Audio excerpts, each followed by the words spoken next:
you as the business owner are ultimately responsible. And that's, I think, one of the things that's really positive but also really negative about today's kind of day and age. It's so easy to start a business. Mm-hmm. Everybody wants to be their own business owner. They want to work independently. They want to be in charge of their own schedule. And it's so easy to get started. Mm-hmm. But it's also so easy to get started the wrong way. Yeah, it would behoove you to do it the right way. It would behoove you to do it the right way. Do some Googling, do some research, take that responsibility, take that personal responsibility to get set up the right way. Welcome to the Know Your Worth show, where we teach you how to think about your money differently so that you can achieve your sexy money goals. I'm Sydney, your money maven and owner of Know Your Worth. And I'm Kristen, Sid's dime piece bestie, team member, and busy mama of twins, here to make sure that those of us without a financial degree can still level up with each episode. Let's get started on reaching your next goal. Hello. Hi, everybody. Welcome to the Know Your Worth podcast. I am your co-host, Sydney, and your money maven. And I am Kristen, Sid's assistant and BFF. Yeah. And we are on episode 9 of the Know Your Worth podcast. Yeah. How was your Thanksgiving? It was great. Yeah. It was a really nice weekend, really relaxing. Yeah. Did a lot of the stuff that we wanted to do this weekend. So yeah, it was a great time. Awesome. How was That's yours? Awesome. It was good. It was great. Yeah. Lots of food, lots of family. The best. Can't ask for more. Yeah, absolutely. We hope you all had a wonderful holiday weekend and you enjoyed it to the fullest. Mm-hmm. We hope that you were able to get some good shopping if it was within your budget. Mm-hmm. And Slipped outside my budget a little bit, Yep. Sid. I'm going to have to look at that with you. we did a pretty good job at our house. Did you? Yeah. Did you do like the Cyber Monday, the Black Friday? I always forget to do Cyber Monday. So we Yeah. did do some Black Friday shopping. And it's nice they have the online deals over the weekend do you too. guys go like wait in line places? We don't. We don't do that. We used to. Hell no. We used to. Did you? Yeah, we did. We really liked it. Actually, well, it was a lot of probably fun. made it super fun. It was a blast. Yeah, It no, was a I would blast. make it stressful and ruin it for everybody. But you probably made it fun. I'm sure it was very enjoyable. What we're doing now is we are starting the entrepreneurship series of the podcast. What we're doing with these couple episodes that will be sequential from here, and we'll always add to it as we get more questions, comments, and concerns from you guys about what you want to know related to this topic. But what we're going to do is really start from the beginning. Mm-hmm. And today we're going to cover business structure. How do you choose a business structure? What is a business structure? And then some of the pros and cons of each of them. Okay. Yeah. Cool. So throughout our series, our plan is to start with like, hey, I have this idea for a business. Mhm. What do I do first? What do I do next? Where am I now? And then we're going to move on to if I start making money, where do I want to invest and things like that. So we've gotten a lot of questions from you guys about like, I have this idea for a business. How do I monetize it? How do I start it? And so that's what gave us the idea. So, Absolutely. yeah, cool. So what's a business structure? So Do I have one? You do. You do. You do have a business structure. So much better than I thought of. So when you're choosing a business structure, it's for legal purposes and taxation purposes. That's what the business structure is related to. Okay. There are a few different ones. And the main ones that we're going to talk about today are the sole proprietorship, Mhm. the partnership, Mhm. the LLC, the S Corp, and the C Corp. Those are the main ones. Does everybody need a business structure? So if you don't have a business structure and you have an EIN number, if you just applied, you're probably a sole proprietorship. If you just get an EIN number and you don't know what you are, Mhm. and it's just you as the only owner, you are most likely a sole proprietorship or a single member LLC. Am I a sole proprietorship? That's what we would have to look. Okay. So you're I either have an structured, EIN number. you're either structured as a sole proprietorship or a single member LLC. But I remember getting a little piece of paper that was like, this is your LLC. Yes, I would say generally people are filing as an LLC, a single member LLC. When you file as a sole proprietorship and as a single member LLC, those two, to quickly jump ahead and then we'll come back, you are filing your taxes as a pass-through entity. So it's coming on to your personal taxes. So a lot of the times you can just use your social security number and Okay. your income for your business is tied to your social security. Mhm. You report your taxes on a Schedule C. You don't have to report your taxes like a whole separate business entity. It's a different tax form. And we're not going to get into the form numbers or anything like that because there's no okay. need and you won't remember them. Yeah. Like you look them up anyway, and we rely on our tax accountants for a lot of those. Mhm. But it's a different form. When you are a single member LLC or a sole proprietorship, you are filing your taxes through a Schedule C on your personal return. Okay. Mhm. So let's back it up. The moral of that story is you can have a functioning business for 6 years and have no idea if you have an LLC or a sole proprietorship. Yeah. So so let's back up. Yep. And it's okay. If you have your EIN number, Mm-hmm. I would say you're a single member LLC for the most part. Look into what you filed and look into what you registered with. But we're talking about today, if you haven't done that yet, what we would recommend you doing and what your options. Yeah, exactly. Okay, so walk us through the options and what they all mean. So the sole proprietorship is an unincorporated business with a single business owner. What that means is if you start a business by yourself and you didn't register with any business entity, you would be considered a sole proprietorship. So you didn't register. It's your social security number is what's carrying your business there. What are you selling? What could you be possibly selling? Anything. Yeah, you could be selling, you could be selling anything. I would say that this typically happens with more service-based businesses, because if you have a product that you're selling and you have a sales tax ID and things like that, I would say you want a little bit more protection. So you were probably guided in a way to have an LLC. That would be my experience. Obviously, everything that we're saying here, you absolutely should consult with your lawyer. You absolutely should consult with your CPA that you're filing your taxes with and talk them through what's the most beneficial for you in your situation. But the different structures have different levels of protection for you, just like you said. Okay. So sole proprietorship is like, I'm a freelance web designer. Yes. I do freelance copywriting. Exactly. Okay. Exactly. So there's no exchange of goods. It's more of an exchange of work. And so there can be an exchange of goods, but again, I would say in a typical fashion, it's an exchange of services. Yeah. Okay. Yeah, exactly. So they're easy to dissolve. There's less paperwork than the other entities. Like we said, it is a pass-through when it comes to taxes. So it will get filed on your personal return with just you or your family's tax return through a Schedule C. Can you write things off if you're a sole proprietor? Yes, you can. You can. Okay. So if you're an independent contractor, you can have things that are absolutely business expenses. Like my Canva account, my whatever programs I use to charge my customers, like Stripe or something like that. Exactly. Okay. Exactly. Wow, I feel so smart. Yeah. Anyways, You're go totally right. You're ahead. totally right. The big red flag when it comes to sole proprietorship is there is no personal liability protection with the sole proprietorship. What does that mean? Say, as a contractor, you are working for a client and they sue you for the work that you did, that it was wrong or inaccurate, or for whatever other reason you get sued by a client, a customer. They can come after your personal assets. Like my house, my kids. Not your kids. We're taking your firstborn child. Yes, absolutely. They are up for grabs by your clients. So protect them. Yeah, no, mine were expensive. So. It's good value. You got to protect that. That's true. Okay. Great to know. Yes. Okay. You want to make sure that you are protecting your assets. So when you have a sole, yes, you must protect this house. Absolutely. You're right. You're right. So you want to set up that protection most of the time. It is much easier to just have the sole proprietorship. Like you said, you can just get started. You just go with it. But your personal assets can be at risk should anything go awry. So this might be something if you're starting out a business, you're not sure how it's going to go. So I'm just going to like dip my toe into this contracting world. And then it blows up. You have clients left and right. You're like, I need more protection because I'm bringing more people into my house. Yes, exactly. Metaphorically. And yes. Okay. Exactly. And so what I've heard from a few people that have come from the very beginnings of their businesses, if you are a sole proprietorship or you don't have an EIN yet, that doesn't mean you don't have a business. Oh, that's interesting. If you are operating a business, you are collecting money for a good or a service that you are performing, and people are issuing you 1099s or you're being paid for those services, you need to file those taxes. Like I said, they're on your personal return. It's not a separate business return, but you should be claiming that as income on your personal taxes. If you're not, you should start. That's where you're opening up the risk to your own personal assets and your own personal liability. So if you have a business that you're operating and you're not claiming that income, you really should. Just because you don't have, if someone asks you and you don't know what you are, you don't have the EIN, but you are operating a business, you are liable for those taxes. And you can absolutely have risk associated with that you should be very much aware of. Not to scare anyone, but a little bit.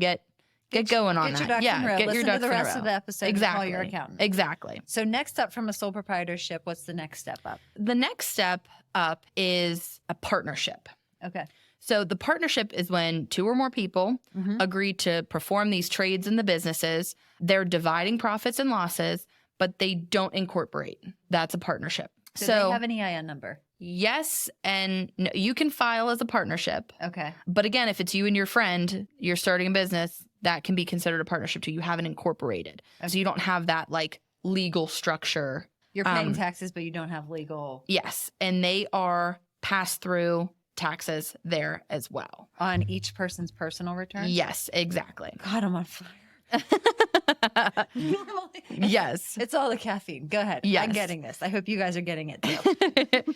With that can absolutely offer some flexibility and that you can get started, you can get into business, but you need to make sure that you understand and know the person that you're doing this with, because you don't have a defined legal structure. Mm-hmm. So some of the cons of that are that you need to agree on critical business decisions before they come up. Because when you get into a situation that, oh, crap, this person did this person did this, and you don't have an agreement on how that should be handled, it's not in the operating documents of... You're letting yourself open to exactly. not protecting your house. Exactly. Okay. You want to make sure that you absolutely know what you're getting into and who you're getting into this partnership with. You still have to file an annual information report with that one, but it's still taxed as a pass-through on your personal. Okay. Mm-hmm. That makes sense. Next step up, little more protection. Yes, is the LLC. I would say this is the most common one that I interact with. Okay. Is the single member or multi-member LLC. So you can be in an LLC by yourself, or you can be an LLC with a partner or multiple partners. Okay. Exactly. What are pros and cons to an LLC? Some of the pros are that you do have limited liability protection over your assets. What's important with this, though, is that you're keeping your assets separate, your business and your personal.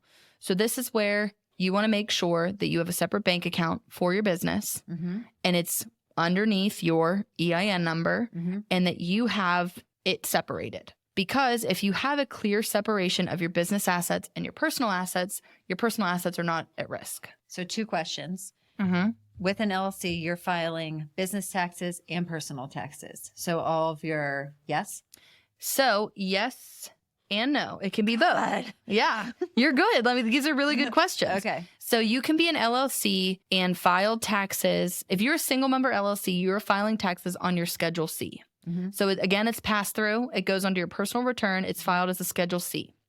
If you have a multi-member LLC, you are receiving a K-1 document that will split the income of your business amidst those multi-members. Yes, exactly. And then it is again filed with your personal return then. So you take that file and you would submit it to your tax accountant, and they would then file it with your personal returns. Second question is, you keep referencing an EIN number. How does a person get one if they don't have one? Yeah, absolutely. So you can get an EIN number with a lawyer that will help you form your business. You have to fill out certain paperwork and forms to submit for an EIN number. You can also do it through LegalZoom or a couple different sites like LegalZoom. I've done it both ways for some of our businesses. So for a single member LLC, I did for the bookkeeping business, I did it through LegalZoom.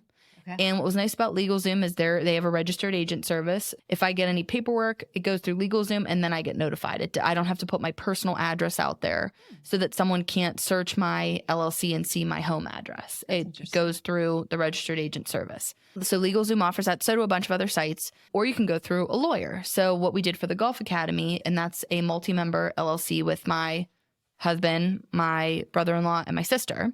We went through a lawyer. He helped fill out all that paperwork. He also helped us fill out all of the operating documents. What are the ownership percentages? When it comes down to a vote, there's 4 of us. So if it's an even 2 and 2, how do we decide? And so if it's that someone has 1 extra percentage, or it comes down to an unbiased party comes in, or whatever that looks like, you have to write an operating document when you have more owners in your business there.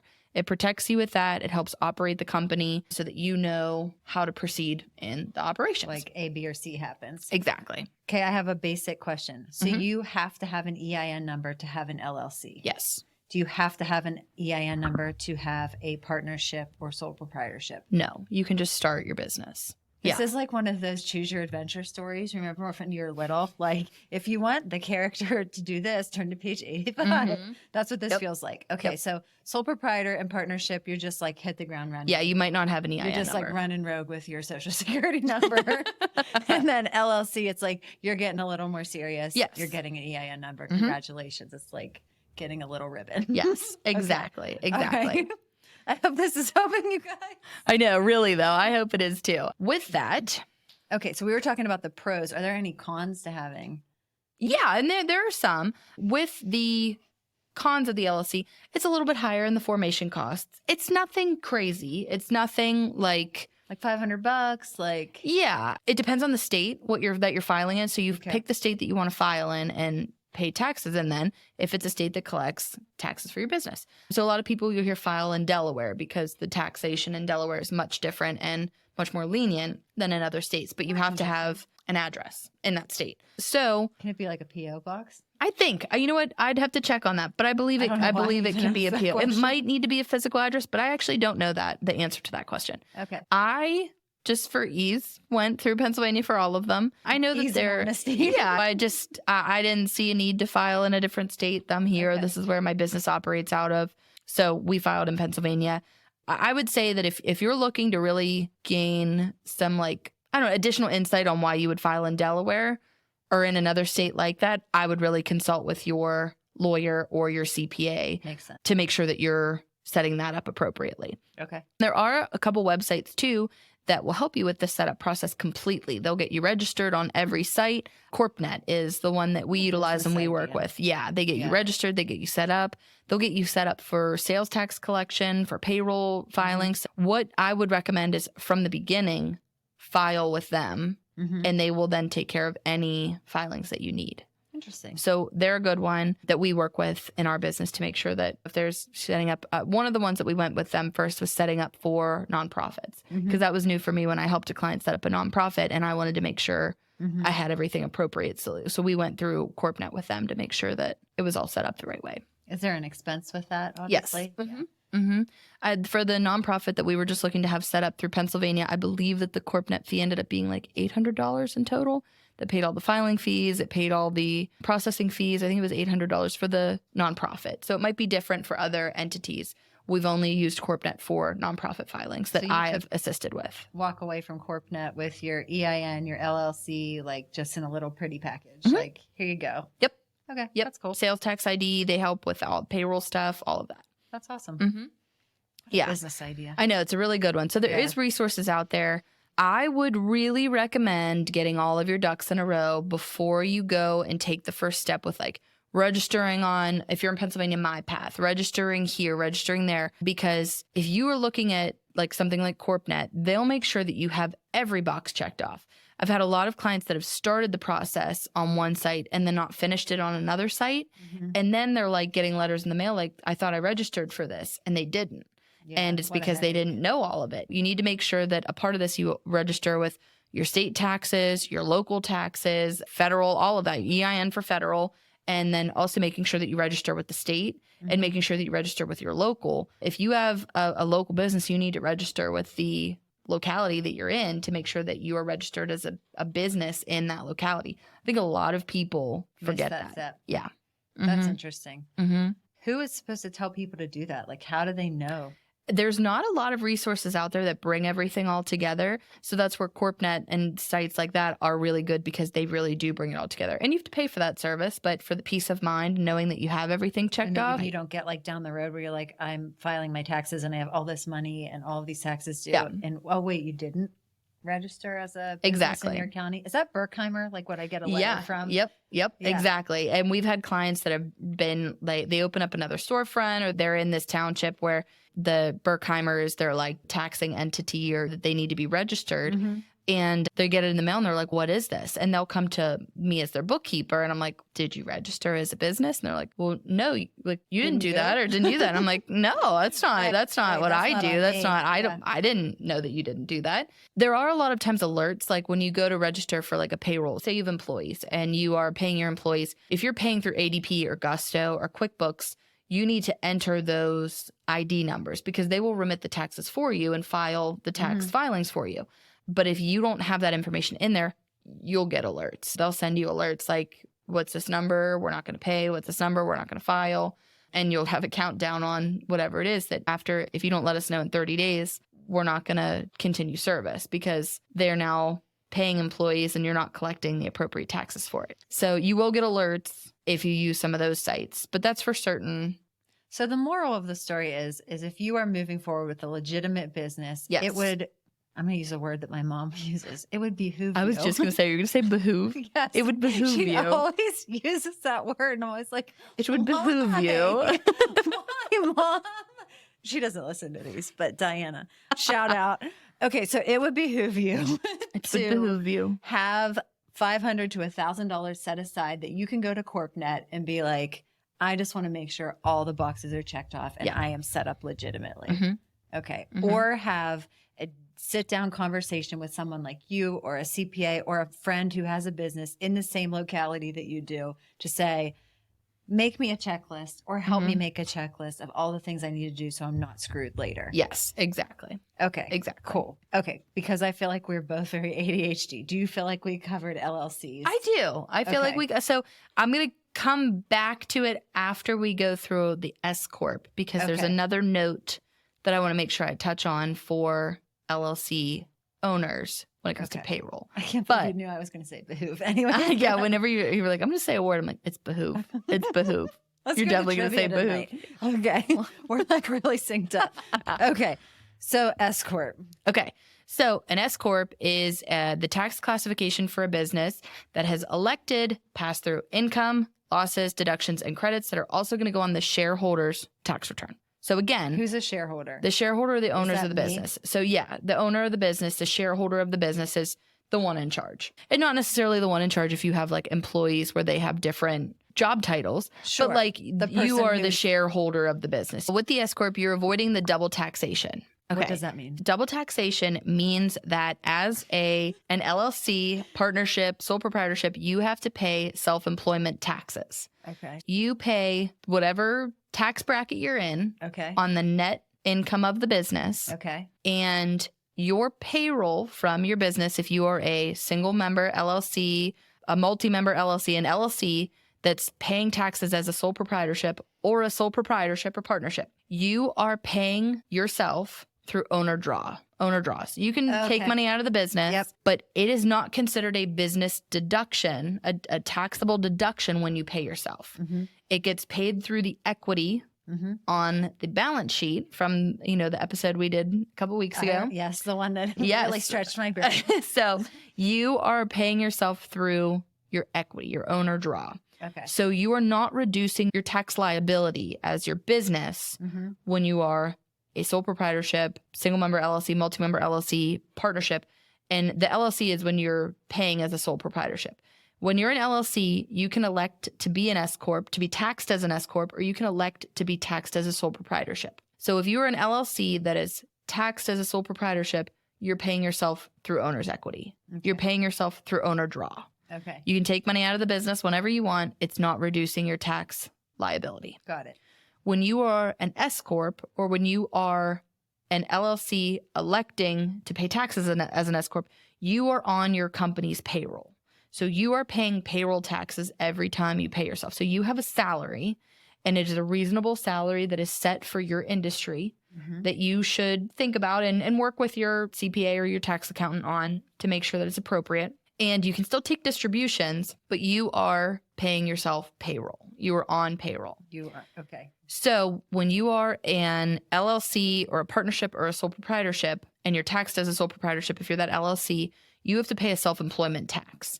So you pay whatever tax bracket you're in because it's being taxed on to your personal return. So if you're in a 22% tax bracket, paying 22%. But then there's also a self-employment tax assessed on top of that. Okay. That is the double taxation. You're avoiding double taxation on the corporate income when you are filing as an S Corp. Okay. Yeah. Somehow I think I followed that. Okay. Yeah. Yeah. Good. So yes, we can reduce the owner's self-employment taxes when you file as an S Corp. Why would somebody want to file as an S Corp? What are the benefits of that for them? So mainly that reduction in the double taxation. Sometimes this changes a little bit and there's some regulations on what type of businesses, when you can switch and things like that. You need to prove certain things. So again, talk to your tax accountant to confirm when it's the right time for you. But a typical threshold is around $50,000 of profit. When you are making $50,000 of profit as a single member LLC or a sole proprietorship partnership, you should think about transitioning to an S Corp. So all of these things are like walking up a staircase with your business. Yes. Like as you grow, your liability, the way you want to protect yourself grows. Yes. Okay. Yes. When you are paying that self-employment tax under $50,000, it's typically more beneficial to just pay that self-employment tax and have it be a pass-through. It's just not, when you hit that $50,000 threshold, it becomes more beneficial to switch. Okay. Yeah. So if you have an LLC, a single member LLC, you can elect to then become an LLC that files as an S Corp. You have to submit that paperwork by March 15th of the current year. If you want to be an S Corp in 2023, for the year of 2023, you have to file this paperwork before March 15th of 2023. If you want to be an S Corp for 2024, submit it now. You could submit it right now, but you have until March 15th of 2024 to become an S Corp for 2024. Just a note there, anytime you send any change or election forms to the IRS, you should keep a copy of that form. You should scan it. You should keep a copy of it. You should date it. And then you should send it certified mail and keep the receipt and staple that to the form. Anytime you send anything to the IRS. That has to be in by a deadline or just in general. When we elected to submit as an S Corp, we filed before March 15th, but we got a letter in the mail saying that we were approved for 2024, for the next year. And we were like, no, we filed before the deadline, but they didn't get it until after. Or they didn't review it until after. So then we had to go back and write a letter and prove it and then send that certified mail. And then finally they were like, oh, okay, sure. But if you can't prove it, you can't go back. You're just at their mercy. Exactly. Jeez. So always have your paper trail for the IRS. Absolutely. Certified mail. Keep your receipts with it. Keep the tracking number with it. Take a picture of it. Yeah. Yeah, absolutely. You can send it like super certified mail where they have to sign for it when it gets to them so that you know when they signed for it too. Oh, I would do that. Yeah. So we did that with the second. When we sent our support, we sent it that version so that we could tell whenever they got it. Yes. That's what some of my recommendations would be with that one. Okay. Some of the cons there, again, you have to file with the IRS to be an S Corp. You have to be approved. Yes. Yeah, yes. It's like a club. You have to get it. Exactly. And you do have to say certain things like of why you're electing this, and they have to approve it. Okay. There are certain corporations that are ineligible for this status. And again, I'm not totally clear on all of them. It's certain types of businesses at certain instances can be approved as an S Corp and sometimes you can't. I know that service providers are one that it's a little bit trickier. You have to not be considered the sole employee of your business is one of the stipulations. So like say I had no employees that know your worth and I was doing everything myself. And you were making above that $50,000. And I was making above that. But the IRS could say that I'm the only one there. I don't have a team. I'm doing every job function. Then I can't make that switch. You are the owner of the business. You are everything. You have to prove that you deserve a salary. So you have to prove that there are employees of your business and that you are a different role than what you were before. Interesting. And again, I'm not totally clear on all of the businesses and what those things that the IRS would say no to you for. So again, that's where it's really good to just file with you. So my tax accountant helped us file with this because I wasn't clear on all of the requirements. So I just went to them and said, what do I need to do to make sure that I have this? And we went through all the checklists. We explained why, and we submitted the form to the IRS and it got approved. But we just had to go back and then say, no, we want it for this year. Yeah. Yeah. You have to prove yourselves. Exactly. Well, that's all exactly. good to know. There are definitely certain states that have different reporting requirements for S Corp. So be aware of the state that you're in and what their reporting requirements are. If you do use something like LegalZoom to set up your business entity, they have programs within their system that will alert you when those filings need to happen. So you can keep track and keep a good checklist if you work with them, or again, your tax accountant should let you know when there's certain filing requirements. But some of them you're responsible for and you need to be aware of them. So absolutely check what your state regulations are. They're right on the state website. That's pretty clear. If you go to your state's website, at least in Pennsylvania, when the deadlines are for things to be submitted, they're pretty clear on the Pennsylvania state websites for what the dates are for those. All right, cool. So then after the S Corp, how many more steps are there? There are a couple. We're not going to get into nonprofits too much, and we're not going to get into like co-ops so much. But the next one is a C Corp. And again, we're not going to get too much into the C Corp either. The C Corp election is so you are subject to tax at both the corporate and the personal level. So there's some pros. You have the limited liability protection. The biggest difference is you can raise funds through stocks. So that's like the biggest time that we hear, at least in my operations, in my business, when I hear companies going from an S Corp to a C Corp, is that they are issuing stock in the company. So they're getting investors and they're issuing stock in the company. A pro to this is the transfer of ownership with the company is very easy because you just use stocks. So you just buy or sell the stocks for the company, and that's how you transfer ownership of the company. That's a very easy way to transfer ownership. It can be much more difficult when you don't have that because it's just, how does this change? How is it shifting hands? Who is responsible? And it's just a lot more in depth where you can just buy and sell stocks for that transfer of ownership. There's a couple other things that go along with that, but the ease of the transfer of ownership is a lot simpler with a C Corp. Do you have to be making like a certain amount of money to qualify? Like, is this another one that you have to prove that you should be one? Yes. Yes. And again, I would say you need to look at the state by state requirements because it is different state by state. And because you do have to adhere to stricter like regulatory reporting when you have stock and investors and you're filing as a C Corp. You do have to file the annual tax return, again, just like pretty much all of them. But this one is subject to that double taxation because you're taxed on the corporate level and on the personal level there too. Yeah. Interesting. Yeah. Absolutely. So that was a lot. My brain feels stretched. That was meaty. But I feel like that was a lot. I feel like it was really informative. So we talked about choosing your business entity. We talked about EIN numbers. We talked about registering your business. Yes. In your state, local. Absolutely. Local. Anything else that we think we should cover in this first series, the first episode? I also think that whenever you register your business, you should also have in mind if there are any licensing and permitting requirements in your business. So if you're a therapist, there are different licensing requirements. You need to have certain licenses in different states. If you are opening certain consulting, if you are opening a CPA firm, and you're held to certain licensing requirements by certain governments. Okay. State governments, there's just different piece to that. So if you are opening a business, I would just look up what your business is, what the general type is, and also what that means for you. Do you have to follow certain standards? Do you have more filing requirements? Nonprofits do.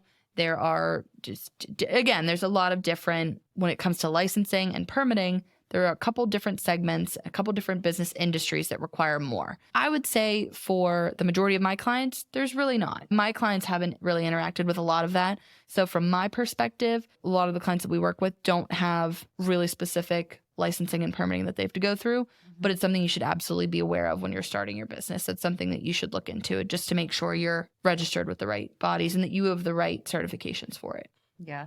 What I've taken away from this episode is to stay in your lane and know what you don't know and find the people who know what you don't know. Yes, absolutely. Yeah. Absolutely. It's always worth it to consult with a professional. So consult with your lawyer, consult with your tax accountant, consult with Google and the internet too. Start from there to get a basic understanding, but then take that knowledge and talk to some more people that can give you some good insight. Talk to other business owners. What are their positives and negatives from either the way that they're structured or the way that they're paying themselves?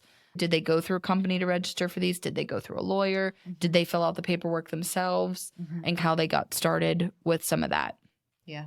Absolutely. This is a lot. It's a lot of information. It's one of those things that once it's done, it's like a one and done, right? Exactly. For the most part, until you level up in the way your business is growing. Yeah. But you're also learning as your business is growing. Yes. And the people who you do hire to take care of these things are keeping an eye out for you. Yes. Yeah.